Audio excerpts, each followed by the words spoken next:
साद्वैतं सावधूतं परिजनसहितं कृष्णचैतन्यदेवं श्रीराधा कृष्णपादान् सह गणललिता श्रीविशाखान्वितांश्च हे कृष्ण करुणा सिंधु दीनबंधो जगत्पते गोपेश गोपिका कांत राधा कांत नमस्ते तप्त कांचन गौरंगी राधे वृंदावनेश्वरी शबानुसुते देवी प्रणमामि हरिप्रिये वाञ्छकल्पतरुभ्यश्च कृपा संसिद्धेव च पतितानां पावनेभ्यो वैष्णवेभ्यो नमो नमः। जय श्री कृष्ण चैतन्य प्रभु नित्यानंद श्री अद्वैत गदाधर श्रीवासादि गौरवृंद हरे कृष्णा कृष्ण कृष्ण हरे हरे हरे राम राम राम हरे हरे मुखं करोति वाचालं पंगुं लङ्घयते गिरिं यत्कृपातमहं वन्दे श्रीगुरून् दीनतारिणं श्रीपरमानन्दमाधवं श्रीचैतन्यमेश्वरं नमो शिवाय श्रीमते महाविष्णु स्वामी नामने नमो विष्णुपरमेश्वराय श्रीमते भक्तिवेदांत स्वामी नामने नमस्ते Saraswati वेदव्रह्मण विचारणे।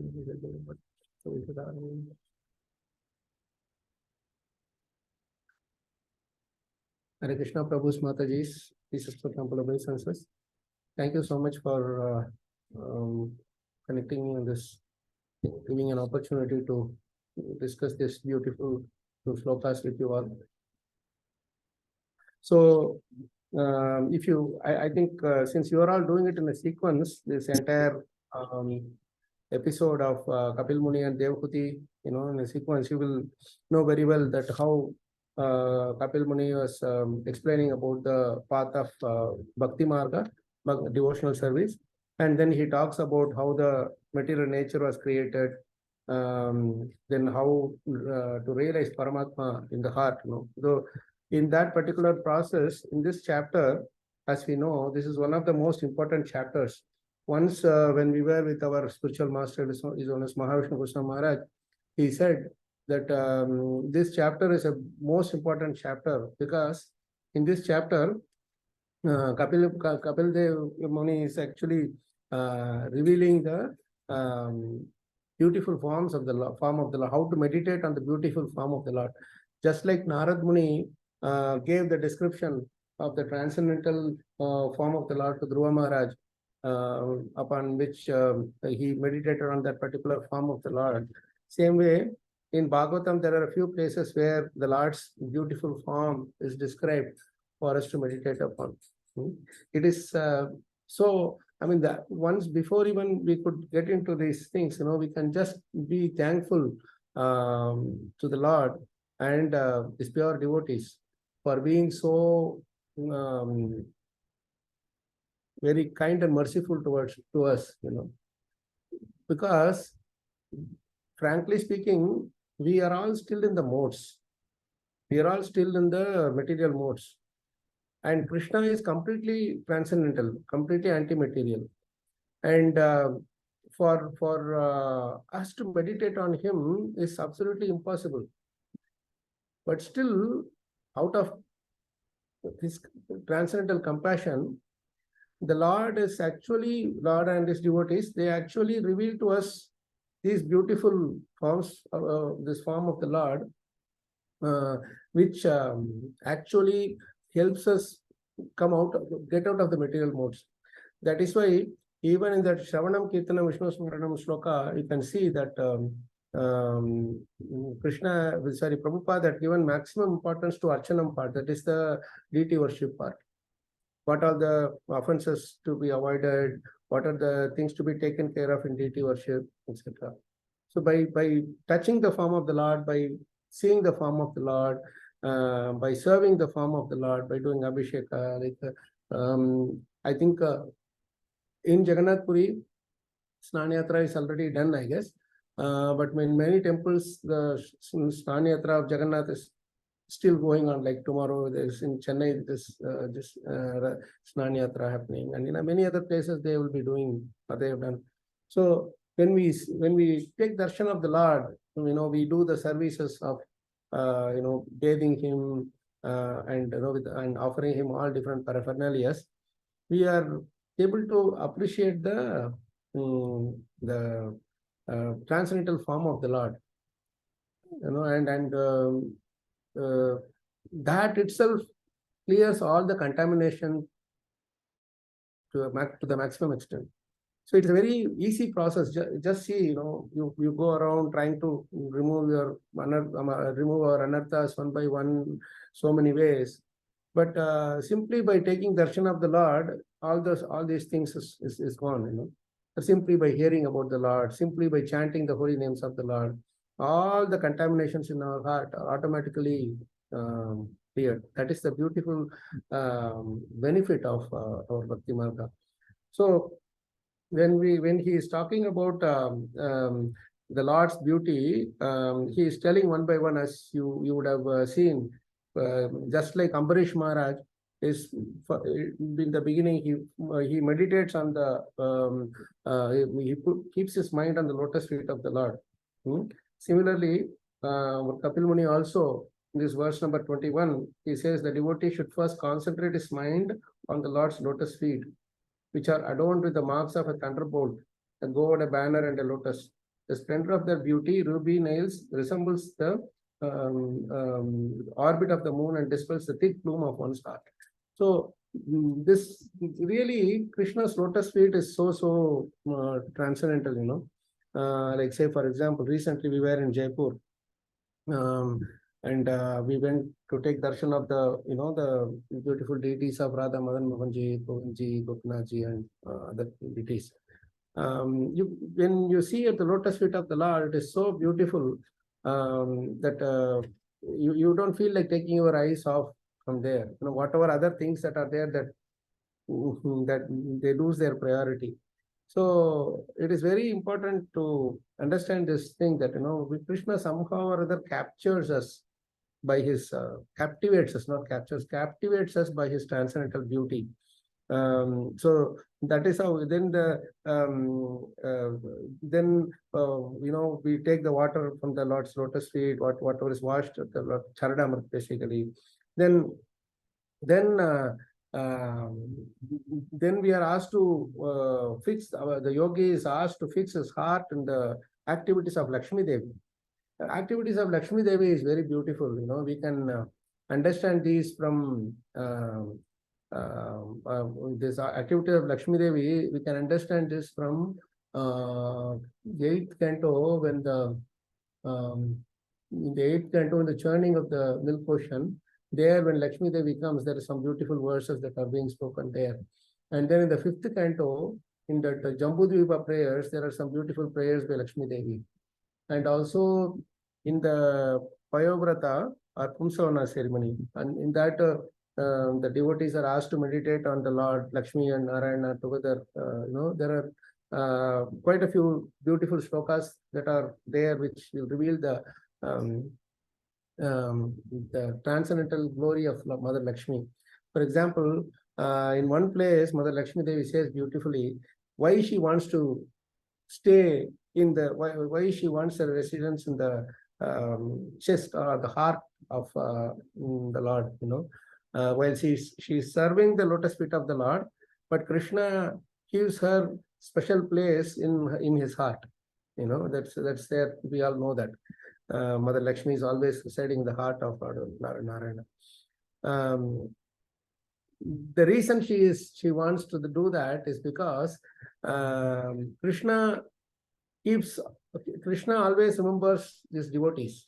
So all the devotees are in his heart. Like he says, no sadhavar hridayam mahyam sadhu nam hridayam taham madanyatena jananti naham tebhyo managapi. So only my devotees are in my heart, and only I am in my devotees' heart. They do not know anyone other than me. I also do not know anyone other than them. So in his heart, it's only devotees who stay. There is nothing else that is there. So Mother Lakshmi wants to actually be in the association of his pure devotees and serve them. Frankly, that is the reason why she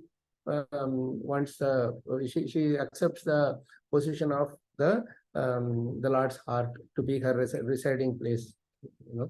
That's a very transcendental thing. So in other words, when we think about Mother Lakshmi, it's the seva that comes into our mind. There is no one who can excel her in.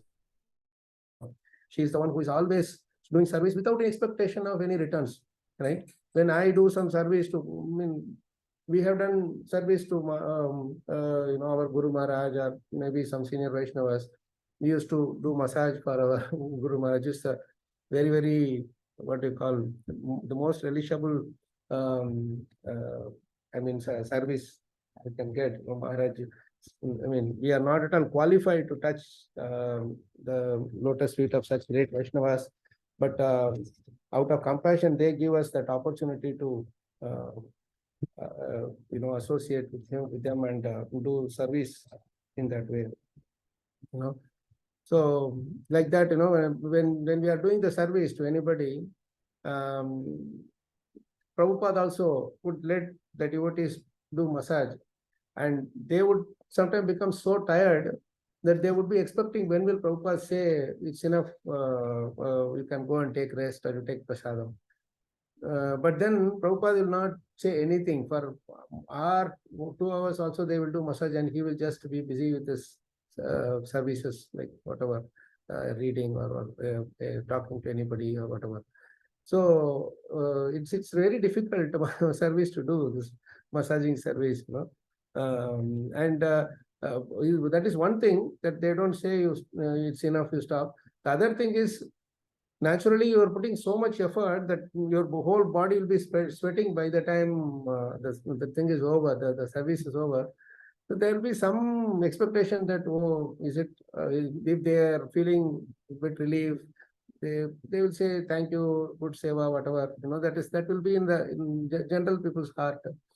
But Lakshmi Devi is eternally doing Pada Seva, but she never expects anything from Krishna. And Krishna also never tells anything. Thank you so much, you did nicely. We don't see anywhere he says like that to Lakshmi Devi.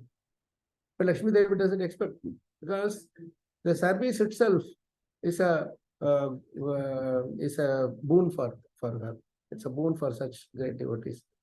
Just to see the Lord itself is a boon. It's a great boon. It's a transcendental boon. So they don't really worry about whether Krishna is appreciating us or he is giving us attention and all those kind of things. It's not in their minds. So there are many, many glories of Lakshmi Devi. The importance of the lotus feet is enhanced by the service that Mother Lakshmi Devi is doing, and that is revealed in the verse number 23, right? And then slowly moving up to the Lord's thighs. The beauty of these shlokas, where Kapil Muni is describing these transcendental limbs of the Lord, is that he will the speciality and the uniqueness or the transcendental quality that is associated with each of these limbs are so beautifully brought out. And that is why that is what you all might have seen over the last few thing, whatever, and then to the navi, and then to the chest where we are coming to. So let's go to the verse which talks about the chest of the Lord. Vakshadivasam rishabhasya mahavibhuteः पुंसां मनो नयन निर्वृतिम् आदधानं कंठं चकौस्तुभमनेर् adibhushanartham uryan manasyakhilalok namaskritasya.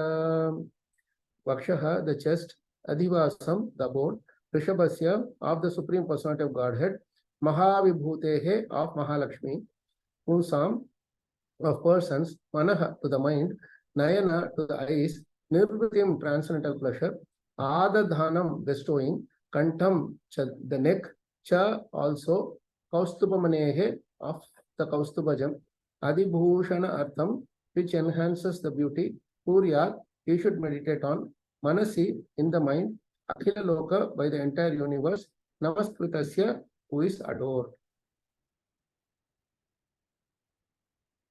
The yogi should then meditate on the chest of the Supreme Personality of Godhead, the abode of Goddess Mahalakshmi. The Lord's chest is the source of all transcendental pleasure for the mind and full satisfaction for the eyes. The yogi should then imprint on his mind the neck of the Personality of Godhead, who is adored by the entire universe. The neck of the Lord serves to enhance the beauty of the Kaustubhajam, which hangs on his chest.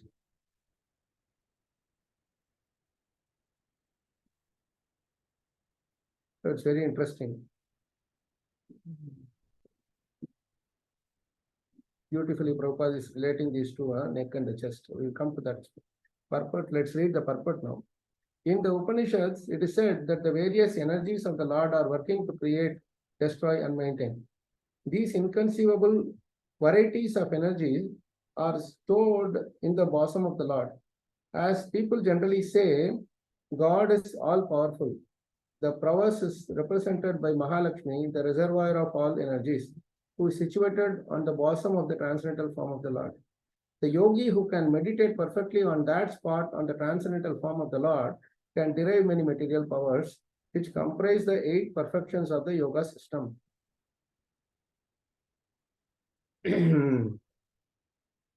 It is stated herein that the beauty of the neck of the Lord enhances the beauty of the Kaustuba gem, rather than vice versa. This is a beautiful point, which we'll keep it noted for to discuss further. The gem itself becomes more beautiful because it is situated on the neck of the Lord. A yogi is therefore recommended to meditate upon the Lord's neck. The Lord's transcendental form can either be meditated upon in the mind or placed in a temple in the form of a statue and decorated in such a way that everyone can contemplate it. Temple worship, therefore, is meant for persons who are not so advanced that they can meditate upon the form of the Lord. There is no difference between constantly visiting the temple and directly seeing the transcendental form of the Lord. They are of equal value. The advantageous position of the yogi is that he can sit anywhere in a solitary place and meditate upon the form of the Lord. A less advanced person, however, has to go to the temple, and as long as he does not go to the temple, he is unable to see the form of the Lord. Either by hearing, seeing, or meditating, the objective is the transcendental form of the Lord. There is no question of voidness or impersonalism.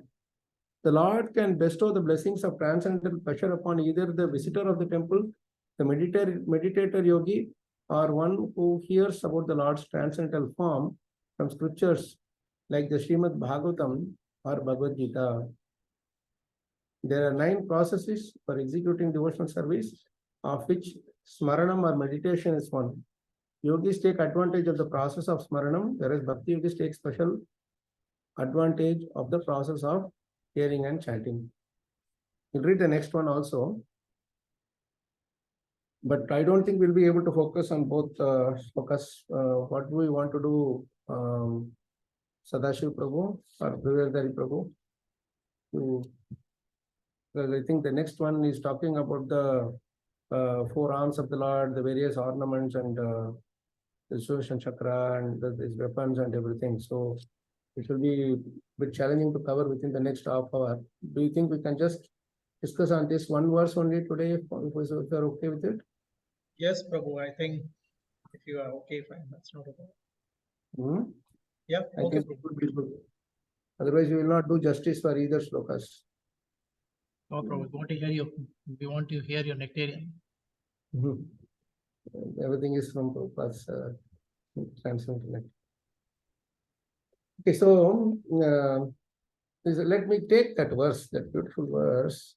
I think, where does it come? It's in 52. Just give me 1 minute to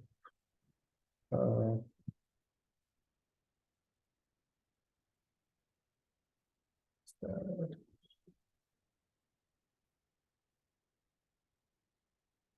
So the Jambudvipa prayers.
I just wanted to see the prayers by Mother Lakshmi.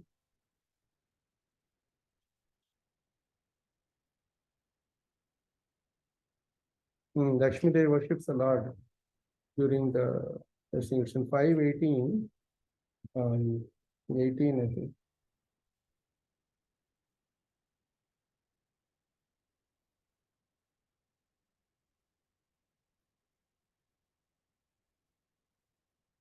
One particular prayer that is really nice.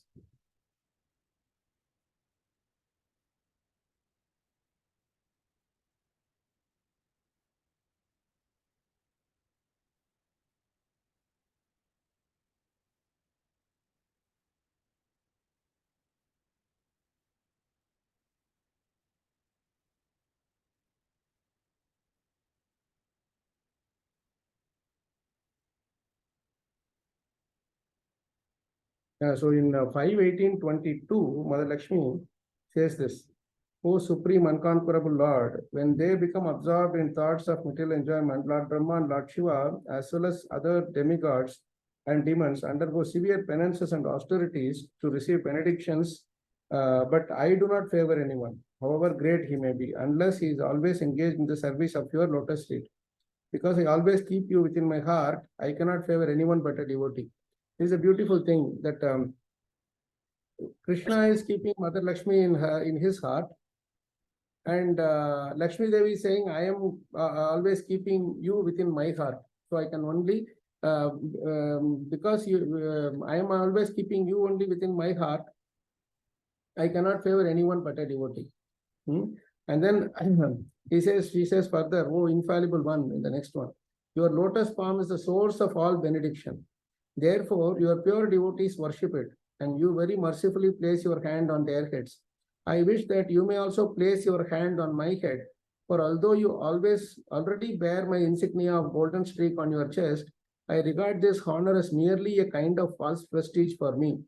You show your real mercy to your devotees, not to me. Of course, you are the supreme absolute controller, and no one can understand your motives.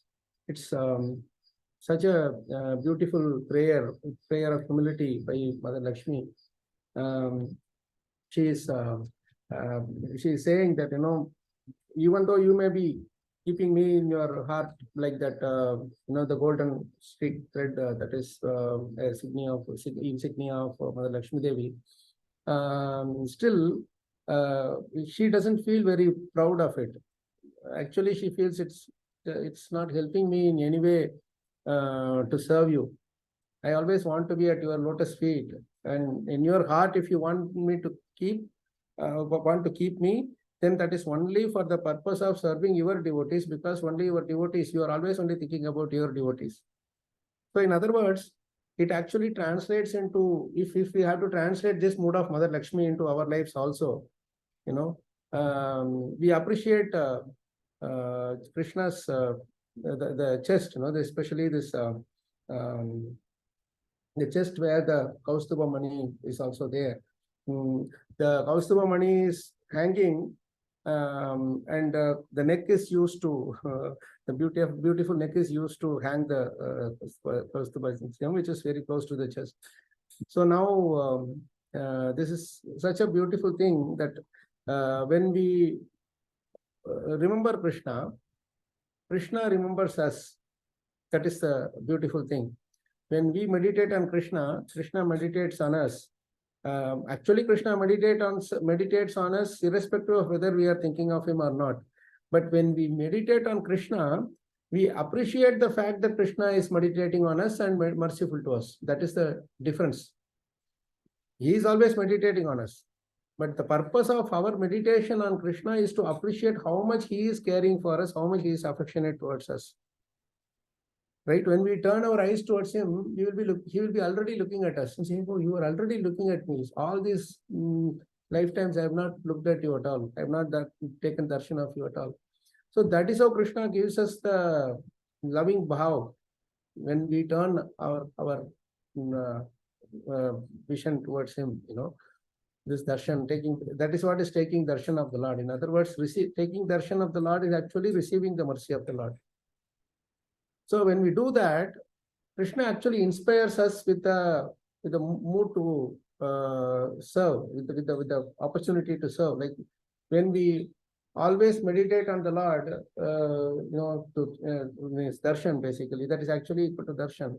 How to, then Krishna will give us inspiration. You buy me this kind of jewel. You buy me this colored dress. You buy me these fruits to offer. You take me here. All these kind of things, that inspiration he will give by his glance. But in order to connect to that glance, we need to take darshan of him, right? The power is always there. The current is always there in the wires and thing. But unless you switch on put on the switch, the light will not glow, isn't it? So the same way, ours is only the job of switching on, putting on that switch. That's all.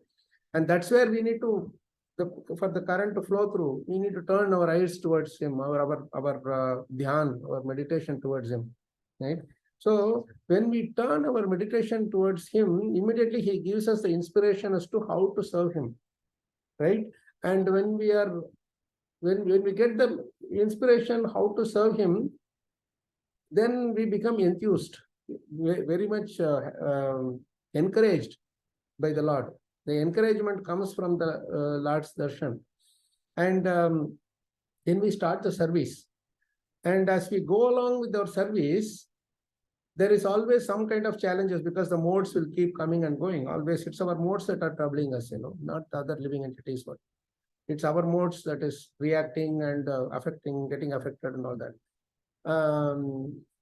So when the modes are affecting us, we will go down in our inspiration and enthusiasm.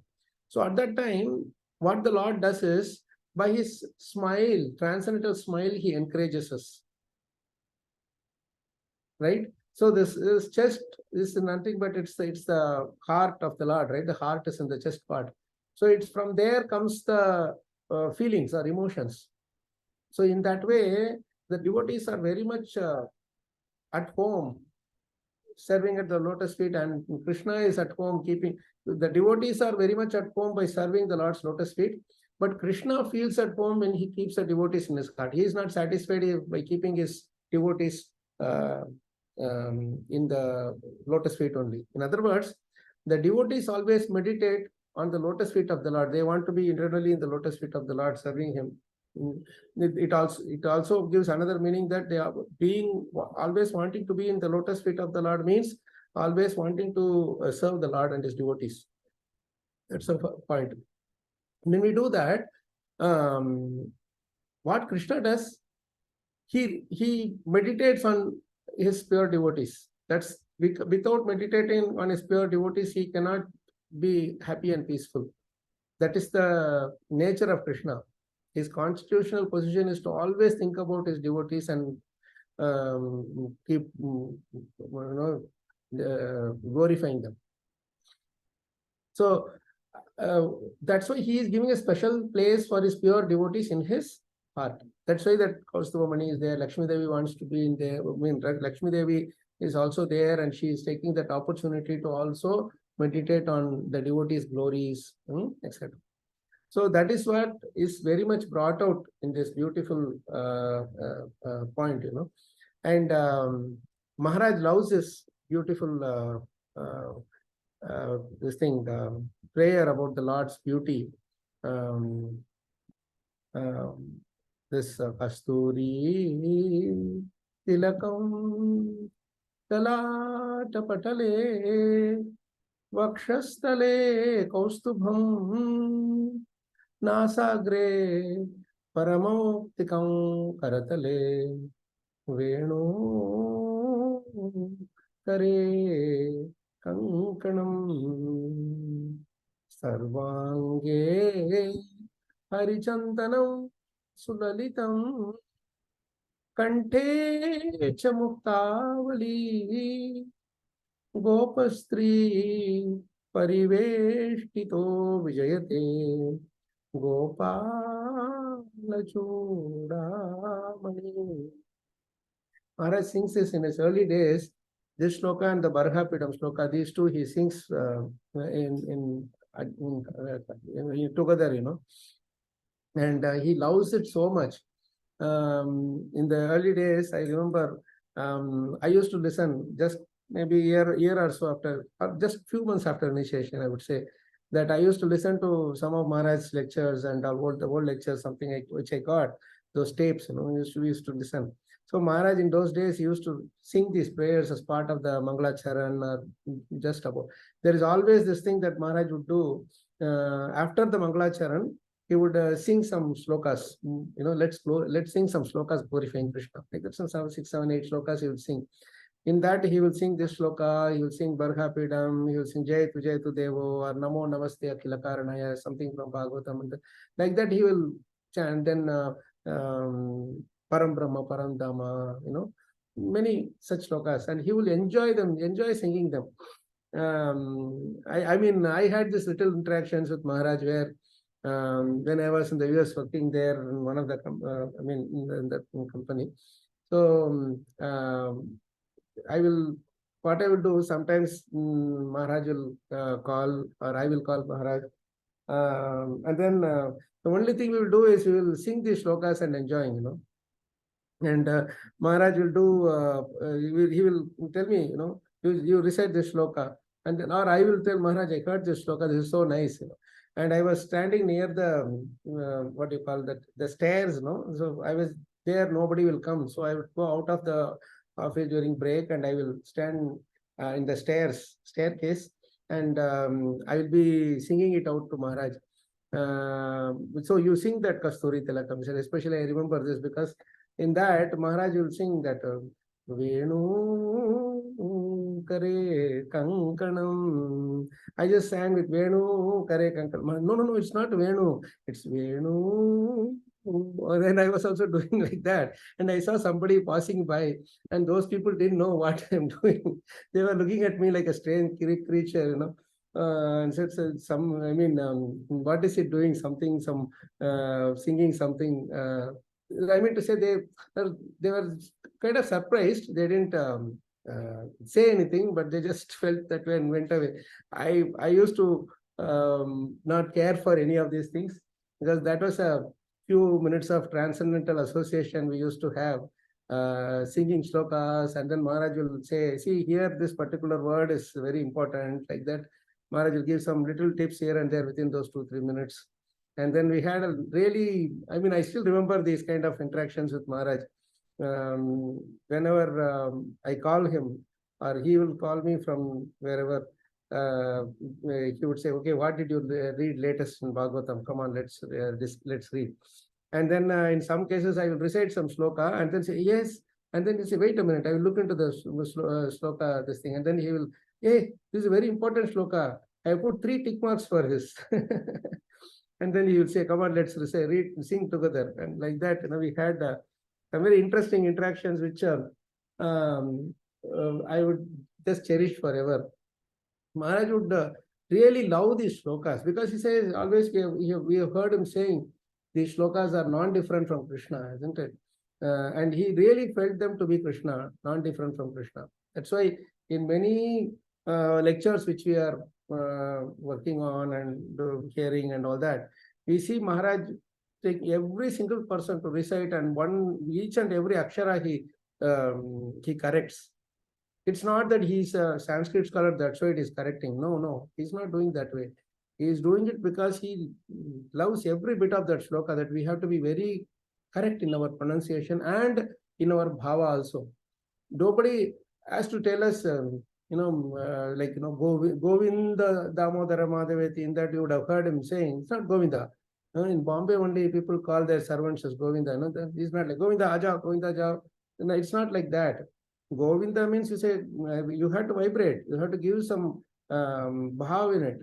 You should show your commitment to Krishna that I love you in this form. Only then we can appreciate him, So in this sloka, if you see, Kasturi Tilakam Lalata Patale Vakshastale Kaustubham, in his chest, yes, the Kaustubhamani is there. Nasa Graver Mabdiko. Kasturi Tilakam, first of all, is having a nice, beautiful Kasturi Tilak, and that Kasturi is actually taken from the, I think the deer, very rare deer. I think that from there only, that only Krishna wears it. And Lalata Patale, on his forehead, and Vakshastale Kaustubam, in his chest he has this Kaustubamani. And then Nasagre Varamauktikau, at the end of his nose he has this pearl ring, you know, Varamauktikau. Karatale Venu. Karatale means in his hand he has the Venu. And he is not keeping it just for decoration. He is playing such a enchanting and mind-boggling the music that ragas, all ragas are coming from there. That's why his Venu itself is, Maharaj will sing so lovingly. And then Kare Kankanam, you know, in his hands he has this, in his hands he has the bangles. Sarvange Harichandanam Sulalitam, all his bodies will wear the chandan, Harichandan, you know, Harichandan Sulalitam, Kantecha Muktavali. Again in his neck, we talked about his neck also. It is so beautifully decorated with pearl necklace, you know, Kantecha Muktavali. And then Gopastri Pariveshtito Vijayate, means he is surrounded by the gopis in the Vrindavan Dham, is playing his flute like this, in such a beautiful form. And Gopala Chudamani is always Param Vijayate, he is always victorious. And those who are with him also are always victorious. They are always jubilant. Jubilant is the word that is used in Bhagavatam by Prabhupada many times. Jubilant word actually means we are always joyful. Whether we are victorious or defeated in our endeavors, pursuit, it doesn't matter at all. We are always victorious, joyful. That is the hallmark of a devotee.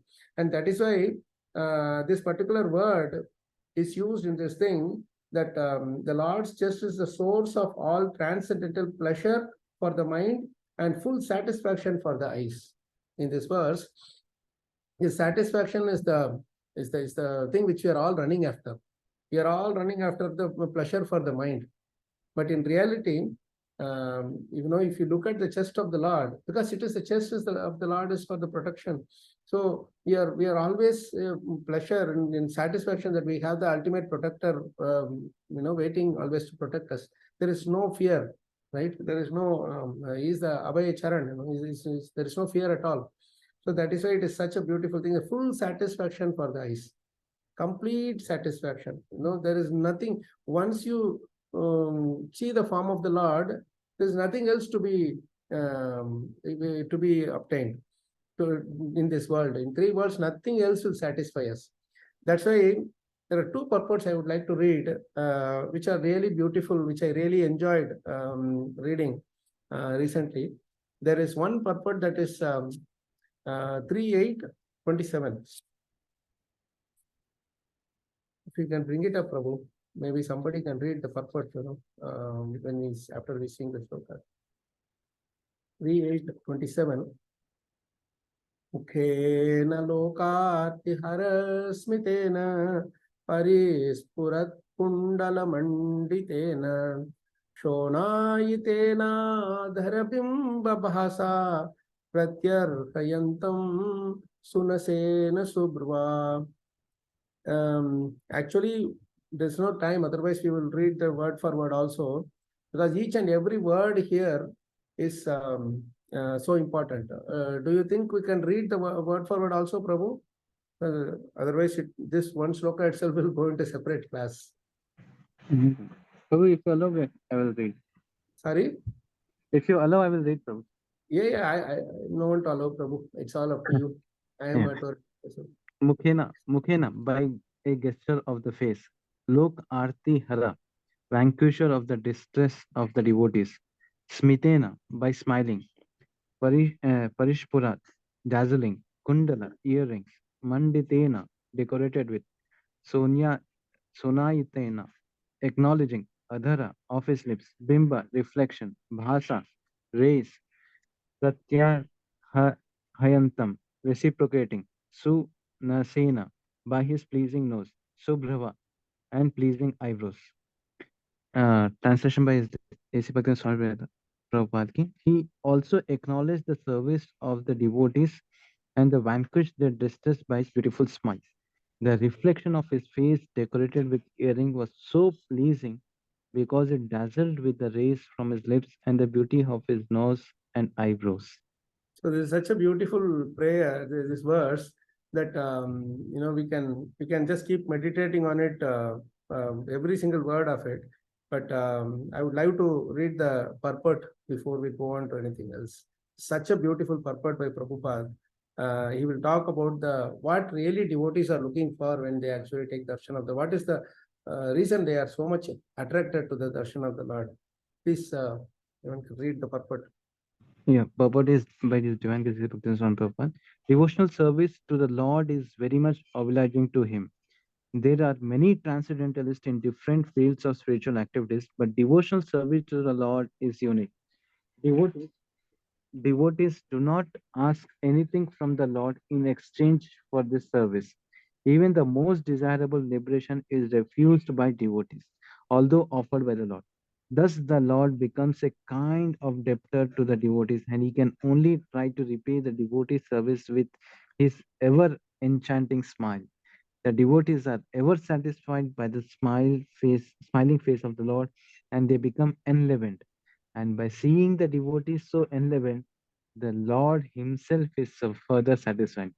So there is a continuous transcendental competition between the Lord and His devotees by such reciprocation of service and acknowledgement. What an Jai Shri amazing Prabhupada. purpose, isn't it, Prabhu's Mataji? This one Yes, sir. purpose is enough for us to keep us fixed in devotional service for eternity. And if you go into the translation and synonyms, it's going to be even more deeper. See, this purpose is so amazing. Prabhupada has really poured it from his heart.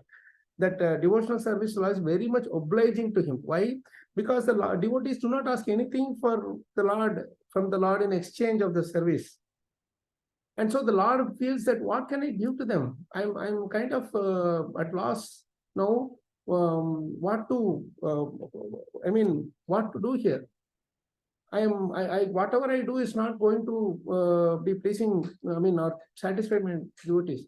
Anything I give, the whole 3 words I give also, it's not going to satisfy them. So the Lord feels I am a debtor now to the devotees. And then he finally says, what can I do? Okay, I can only smile. So smiling at what? Smiling at my devotees' greatness and detachment to everything else, their pure love for me. And smiling at the fact that even though I am the Lord of the 3 worlds, my devotees, simply by their unmotivated and uninterpreted service, have defeated me. Ajita jitaha samamativi. By the transcendental qualities, they have defeated me, even though I cannot be defeated in all the 3 worlds. But this smile is all the devotees want. This form of the Lord is what the devotees want to see, like the chest of the Lord, the lotus feet of the Lord, the eyes of the Lord, his glance, his smile, his beautiful fingernails, toenails, and all these kind of things. Even even in our online calls or office calls or whatever. They say that it will be good if we can come in video online, because it's good to see devotees listening, and they may be, by looking at them we can say that by the gesture of the face you can say, hey, maybe it looks like they have a question. So these are some of the things where it will enhance, like when we want to see each other. That is a very, we may not be able to see each other once, say we go to a different place, or maybe out of this world we may go, then that is a different case, where we have to see them only in our heart, their mind, whatever the form that we have imprinted in our heart, that is what we will want to see. But this is such a beautiful point for us to meditate on. He acknowledges the service by his beautiful smile, and then he reciprocates. He acknowledges and reciprocates. Both he does. That is why the Shona Ityana and Pratyarhayantam, these 2 words are very, very important in this shloka. Shonayitena means acknowledges. Because we want the acknowledgement from Krishna, right? How will he acknowledge? By his smiles, by his glance of the eyes, yes, I nod, by the gesture of the face. And then he reciprocates. How does he reciprocate? He reciprocates by giving us that satisfaction. He reciprocates by giving us his affection. So that is why and then when they reciprocate, devotees become more, they do more service. So Krishna is again indebted. He is okay, I have to do more. So there is a transcendental competition that goes on between these two. This verse, this purport, is the best one to meditate on, to appreciate the importance of taking darshan of the Lord and in a service mode. Krishna is very much attracted to service mode, and the whole thing is the beautiful thing. And by seeing the devotees so enlivened, the Lord himself is further satisfied. So what does the devotees, why does the devotee want to see the Lord? Not because they want to be satisfied, but by their satisfaction, Krishna is satisfied. Krishna does not like anybody to be dissatisfied, especially his devotees. So the devotees want to be satisfied also not for their own sake. They want to be satisfied so that Krishna will be satisfied. If when the gopis were so much feeling the pain when Krishna is leaving, they were always crying. But when Krishna sent the letter of encouragement, they felt that, oh, if we cry, that will bring inauspiciousness to the Lord, or he does not like us to cry. So for his sake, even though it is painful for us, the separation is painful for us, still we will stop being sad. Now we would continue to do our service, even though it is unbearable pain. We will continue to do our service and our activities or whatever that we have, our responsibilities, so that Krishna will be pleased, Krishna will be satisfied. So everything is directed towards satisfying Krishna, pleasing Krishna. Okay, now if the Lord is not showing his face to us, I mean revealing his darshan to us, at that time, what will be the devotee's mood? Now this is about Krishna is acknowledging, reciprocating, this is fine. But when he is not doing it, what will be his mood? What will be the devotee's mood? That is there in the next verse. See, this really I am feeling very bad for skipping this shloka, but I leave it to you all to meditate on, because we don't have the time. So I will tell you one shloka. Please take this verse 8, 6, 13.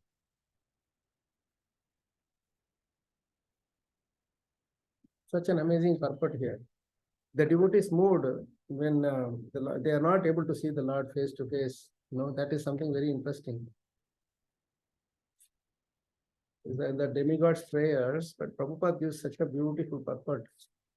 I was really amazed by it.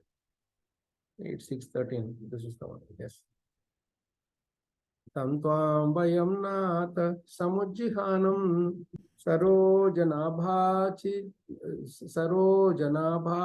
chirepsitatham drishtva gatanirvృతమద్య sarve gajadavata iva gangamambah. Can somebody read this translation? Yeah, translation by Srila Prabhupada. Elephant afflicted by a forest fire become very happy when they get water from the Ganges. Similarly, O my Lord, from whose navel grows a lotus flower, since you have now appeared before us, we have become transcendently happy.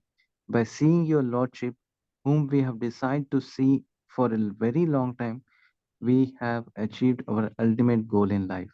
So this is a very interesting point. By seeing your Lordship, whom we have desired to see for a very long time, Actually, there are two ways we can say this. For a very long time means for a very long time means we are waiting for a very long time.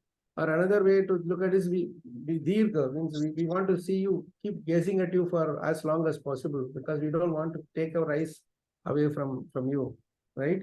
So Prabhupada gives such a beautiful purport. Who wants to read the purport? Such an amazing purport. Should I read from? These are all the things Prabhu's Mataji is. These purports keep on meditating. That is all enough for the whole life, frankly speaking. That will give us the transcendental energy and enthusiasm to continue our seva and our responsibilities forever, because Prabhupada has poured his heart out. In some places he will talk philosophy, in some places he will give us the eternal truth about the naked truth of our life, that the birth age, old age, disease, our how death is painful, etc., etc. All those things he will say. In some places he would say you are not the body, kind of thing he will focus. But in purports like these, he focuses on that relationship, the transcendental relationship between Krishna and his devotees. And this cannot be possible without the transcendental form of the Lord, without meditating on the transcendental form of the Lord. So let's read this purport. Srila Prabhupada ki jai. The devotees of the Lord are always very eager to see the Supreme Lord face to face, but they do not demand that the Lord come before them. For a pure devotee considers such a demand to be contrary to devotional service. It is such an amazing thing. Every line we have to meditate on, they devotees, they are not impersonal. They want to see the Lord face to face. But that doesn't mean that they say, demanding the Lord that you just come and stand in front of me now, I have done devotional service. No. They consider, there also we saw the same point. They have no expectation. Here also, such a demand is contrary to devotional service, because in devotional service, demands don't work. Demands doesn't work. It always voluntarily comes from the heart, right? Okay, let's go further.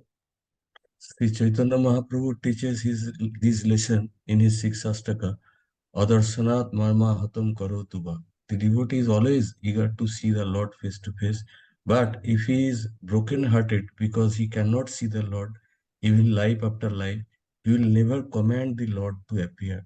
This is a sign of pure devotion. Therefore, this is the important point. See how in this verse I also saw, in this purport I also saw Prabhupada giving a beautiful meaning to this, the last stanza of Shikshashtakam. Adarshanan Madmahara Atam Karotuva Yatha Tatha Vidadatu Lampato. That one. He's saying that if he is broken-hearted, he is definitely broken-hearted, not able to see the Lord, cannot, even life after life, he will never command the Lord to come in front of him. That is the beauty of devotion, and that is what making the Lord obliged to the devotees. And that is why this Kaustubhajam, this chest of the Lord, this Nabi, this thighs, and everything is explained to us in detail, because the more we meditate on this each and every limb of the Lord, the more we will get attracted to his person and his the personal form, and then we will be more attracted to serving him serving him eternally. Okay, let's go further. Therefore, in this verse, we find the word Uti Chira Ipshita Artham, meaning that the devotee aspires for a long, long time to see the Lord. If the Lord,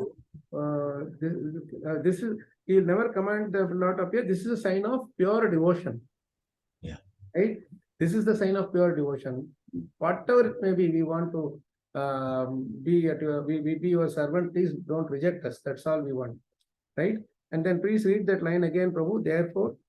Therefore, in this verse, we find the word Uti Chira Ipshita Artham, meaning that the devotee aspires for a long, long time to see the Lord.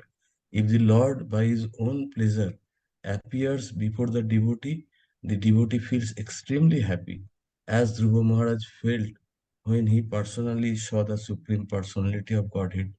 When Dhruva Maharaja saw the Lord, he had no desired to ask the Lord for any benediction. Indeed, simply by seeing the Lord, Dhruva Maharaj felt so satisfied that he did not want to ask the Lord for any benediction. Swamin Krithartosmi Varom na jache. A pure devotee, whether able or unable to see the Lord, always engage in the Lord's devotional service, always hoping that at one time the Lord may be pleased to appear. At some time, sorry, Prabhu. At some time the Lord may be pleased to appear before him so that he can see the Lord face to face. It's such a beautiful line Prabhupada is ending with. A pure devotee, whether able or unable to see the Lord, always engages in the Lord's devotional service. He is not bothered about whether Krishna, his main aim is not just to see Krishna. His main aim is satisfaction of Krishna. He wants to see the Lord. He wants to take darshan of the Lord, but he doesn't enforce that desire upon the Lord. Always engages in the Lord's devotional service, always hoping that at some time the Lord may be pleased to appear before him so that he can see the Lord face to face. That's why Prabhupada is always fond of quoting this Swamin Kritarthosmi Varam Nayache. You know, Dhruva Maharaj actually prayed did the meditation to get benediction from the Lord. But when he saw the Lord, he felt that he doesn't need anything more. So he said, I've seen you, Kritarthosmi. You have been so grateful. You've been so kind to me. I'm grateful to you for that. Please don't give me any more benedictions. This is the outcome of taking darshan of the Lord. So when we go to the temple also, as in the purport, Prabhupada says nicely, that we are going to the temple, that itself is acknowledged by the Lord, because we are going all the way to see him. Someone may say, I can see him at home itself. That is laziness. That is definitely a symptom of laziness. They may say something like, why is the point in going all the way in the traffic? Why should I go all the way? There is no need for all of these things. I can just be happy at home and see the Lord. He will be, he is everywhere. Why can't he not in my home? Then Prabhupada asked, if you are saying he is everywhere, why is not in the temple? Why don't you go and see him in the temple? That's his home. You go and see him in the temple and he will be very happy to see you. You come all the way to see me. So I will, what benediction you want? So this is how throughout Bhagavatam, so many such slokas are there, Prabhu's Matajis. And I'm extremely sorry, I got a bit delayed in the beginning, and also now it's a little bit taken a few more minutes extra. We can keep on talking about the Lord's form, the beauty of the Lord's form, the potency of the Lord's form, how much it is enchanting and mesmerizes the devotees. So many beautiful slokas are there glorifying the Lord's beautiful form. And we have heard this many times from Guru Maharaj. So many of these prayers where the Lord's beauty is described. You would say there is, in these slokas, we will say some slokas which are transcendental. The sloka will say these are completely transcendental, because these slokas are only filled with Krishna's beautiful transcendence, that transcendental form. There is no instructions or philosophy or other things in it. So this is 100% transcendental. There is nothing more in this.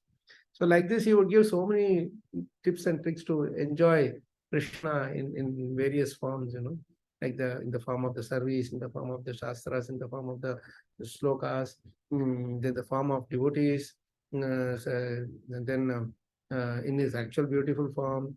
So many ways. I stop here. If we have time for a minute or two to have any questions or reflections, we can go ahead for this one. Hare Krishna Prabhu, Dandavat Pranam. Thank you so much, Prabhu. Personally, my only is like, unfortunately, I am assigned for the next class. I will definitely want to get, because Prabhu, the way you explained, no, so really, to be very honest, I was just trying to prepare this class, and then I was not getting any clue. But thank you so much for Prabhu, give completely different dimension, and pray for us, because definitely for every day you we wish that you will be giving the class. Here, Prabhu, like in our day to day, as we probably in our home we see the duty, temple we see the duty, but what is the disease or reason for not to, when we in front of our Lord, like, so for example, when we are hearing that somehow or other, very little amount we are perceiving the kind of things, but in a very little way, but still in spite of hearing. Now, what are the few things you will suggest, so that at least when these things a little bit get registered in our mind, and get when comes in the form of implementation, Implementation of appreciating the form of the Lord. correct. Just few practical teaching. Discussing the glories of the Lord in the association of devotees is the ultimate medicine to all such problems, Prabhu. Like Bhagavatam itself says, no satam prasangan mama virya samvido bhavanti hritkarna rasayana kata joshanadashu apavarga vartmani shraddharatir bhaktir anukramishyati. See this mama virya samvido, in the association of devotees, satam prasangan. In the association of devotees, we have to keep discussing the glories of the Lord. Now see, just take simple example, Prabhu. This Bhagavatam talks about all the glorious pastimes of the Lord and his form of the Lord, his qualities, etc. Because we are hearing such transcendental qualities of the Lord, his form we are able to appreciate, correct? If you see someone with a beautiful form, but they don't have any transcendental qualities, will you feel like meditating on their form?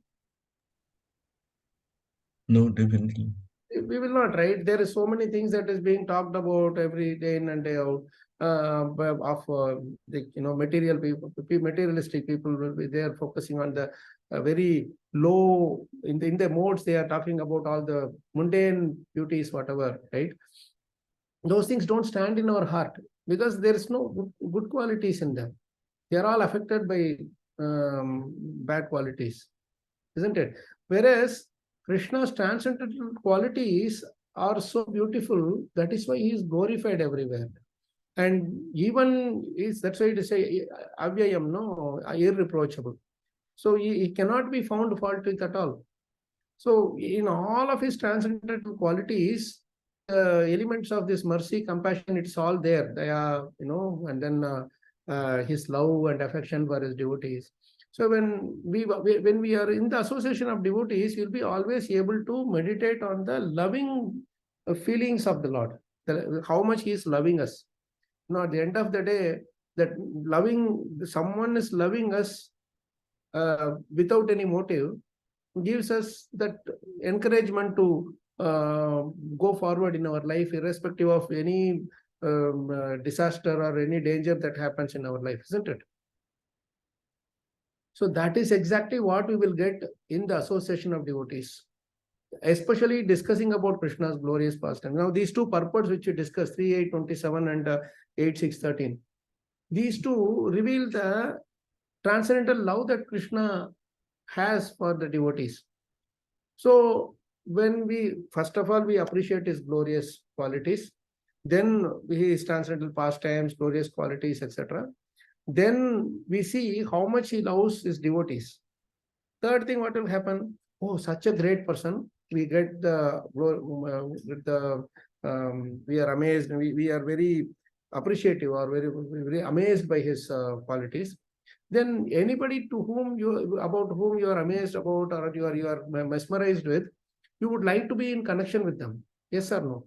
So then that process is also given to be devotees. So when you become devotees, when you are associating with devotees, we also get that same mood of love and affection that they exhibit in the form of service. So we are attached to the service. This way, we appreciate Krishna's glories. We then associate with the devotees, and the devotees do service to Krishna eternally, and we also get habituated to serve Krishna eternally. And then there is constantly the the constant glorification of the Lord, appreciation of the Lord goes on in our mind. Because we are continuously discussing about the Lord with all these devotees, in the association. That is why that point is very much stressed, satam prasangan mama virya samvido. And when we continuously do this, then our appreciation for Krishna will grow more and more and more. And eventually what will we do? We will do everything for his satisfaction. Even the fact that we are happy makes Krishna happy is an impetus for us to be happy. That I want to be happy because if Krishna sees me happy, he is happy. And that's at least for that reason I should be happy. Because he is the one who is giving all the love and affection for me. So that mood should come, Prabhu, and for that we should be associating with such devotees and continuously be absorbed in. See, this 1 hour we have been associating with Prabhupada, who had such a mood, right? So he is such a pure devotee, and this is why all exalted Vaishnavas, Maharajas, and all Varishta Vaishnavas, they all keep telling us that please read Prabhupada's books, especially Bhagavad Gita and Bhagavatam, right? So when we read, we are actually associating with Prabhupada's mood of his loving service to Krishna. This is the best service. I mean, I won't say best service. They will say the most important service that he did to his, because he did it on his Guru Maharaj's order. So when he did it in his Guru Maharaj's order, it is all the more appreciated and enjoyed by Krishna. And that which is enjoyed by Krishna will be the supreme enjoying thing for us.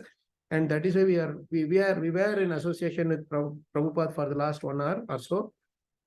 And this is our Satam Prasangan Mama Virya Samvidhi. And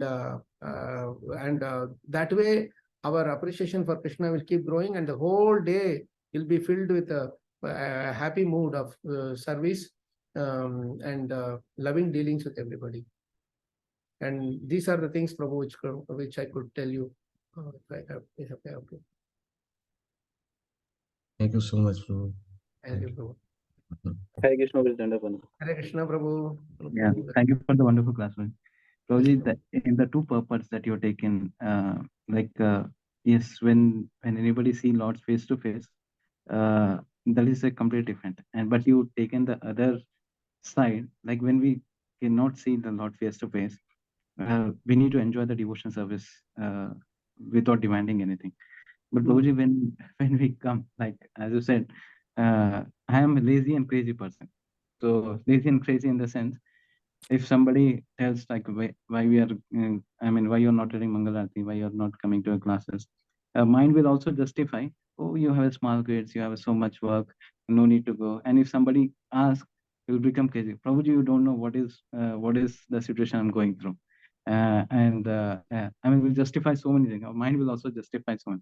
But when it comes to work, Prabhuji, when there's some break fix happened or something, we'll wake up till 12 p.m. in the night, and in the morning 4 a.m. also we'll try to complete this, and we go on for days, and we'll be so busy. I will not think about food, we'll not think about family. But when it comes to devotion service, no, it's very tired. Now it's 10, you need to wake up at 4. You will sleep early, you will not wake up in the morning also. So how to come with this duality, because the mind is so much fixed in this kind of thoughts, in this kind of, even though we'll see like all the things like for the devotees we need to take association who got a taste. But our covering is so much, we cannot able to take. Yeah, we will be happy now. I'm associating with you with the devotees, it will be happy. But as soon as the video is off, as soon as Zoom is off, our mind will work, and our lazy and crazy person also will wake up to not to do anything. How to come out from this duality? See, Prabhu, one thing is that we should not compare our responsibilities, at home or office or whatever, and to the society, whatever, and devotional service, because one thing is that I will tell you, where is that? Maharaj actually read out a beautiful section, Isopanishad. Yes. Yeah. If you are, whoever is sharing, if you can open up Isopanishad and Mantra 11 in the Veda base, you can open it up.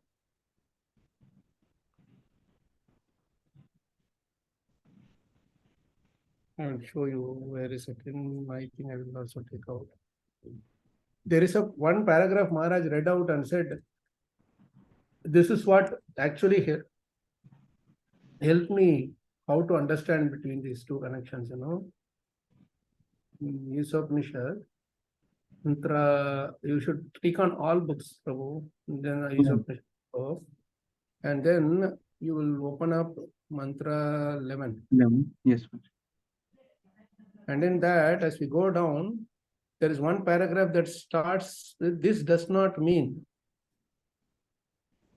It's about 6th or 7th paragraph. Yeah, the last, this does not. Right?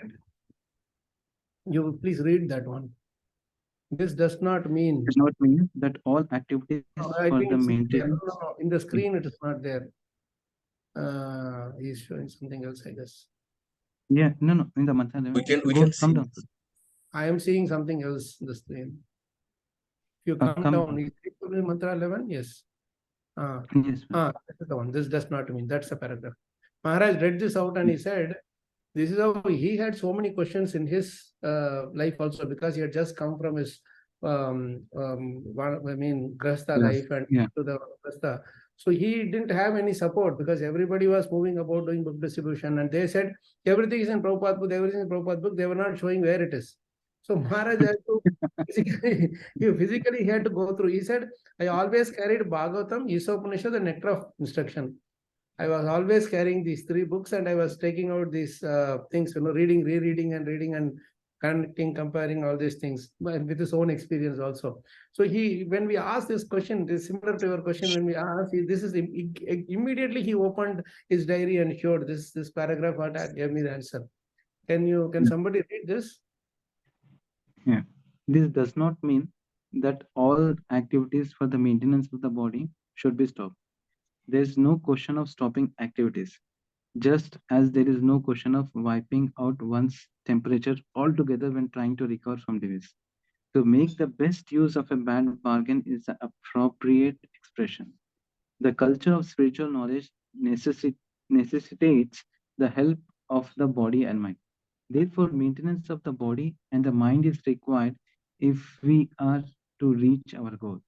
The normal temperature should be maintained at 98.6 degrees, and the great sages and saints of India have attempted to do this by a balanced program of spiritual and material knowledge.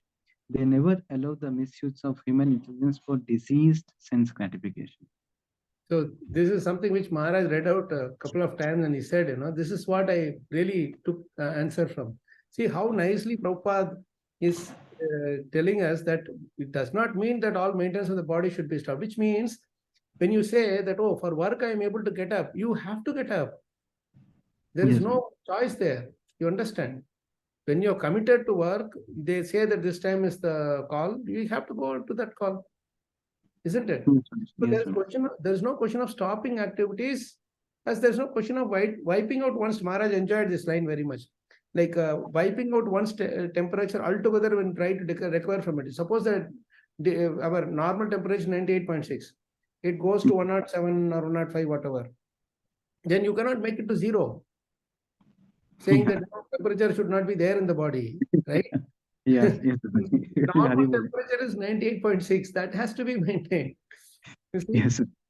So that's why Maharaj is saying this, when trying to recover from a disease, bring it to 98.6, not below. That is also treated. So then Prabhupada quotes this beautiful thing, to best use of the bad bargain, right? Yeah. So if your office work is, say you have to wake up at 2 o'clock to attend some office call, then don't torture your body to get up at again 4:30 and go. Then your office work will get start because of lack of sleep. Yes, sir. So that is why grahasthas are always given. I'm talking about grahasthas here mainly. Grahasthas are always given this leeway that you can adjust a little bit of your thing. Maharaj used to tell in Abu Dhabi also to have a little later because you people come work very late, etc. Right? So even to one of our devotees, I think Purna Pragya Prabhu, he said because he was doing night shift, Maharaj said, do Mangalarti at 2 o'clock in the afternoon, doesn't matter. You take your rest after coming back from this thing. The only time he rests is during the daytime. He said, you do it in the afternoon. And then you go to your whatever activities you do. So the thing is, our spiritual thing should be adjusted, not diluted. The intensity should be there. Once one of the devotees from Minneapolis came to see Maharaj in Mumbai. It was like 2 o'clock in the afternoon, 2, 3 o'clock in the afternoon. So Maharaj was resting and immediately got up and he said that Mataji who came with her family, he told her, you please sing Mangalarti here. I say, you please sing Sansaradam. But Maharaj, it's 3 o'clock in the afternoon. Then Maharaj said, no, think that you are in Minneapolis, it's 4:30 there, you sing now. I mean, Maharaj actually engaged her in service because she loved singing the Mangalarti prayers. So, Yeah.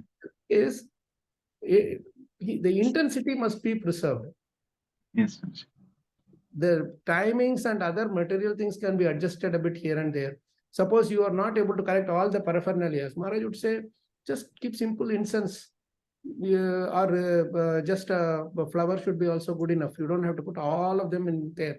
Best is to do all, but if you don't have the time, then do it with interface. Like Narad Muni advised to Dhruva Maharaj. Dhruva Maharaj, what will he get in the forest? He Yes. said, you cannot be looking out for that chamra and whisk and everything. You cannot have all that in the forest. So that is what is true best use of the best bargain. And the culture of spiritual knowledge necessitates the help of the body and mind. See, it's a very important point that Prabhupada says here. Even to do devotional service, you need a healthy body and mind. Yes.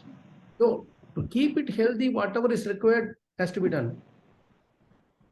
But luxurious thing, if you bring in, then the body will be used to the coziness and it will not get up. You understand?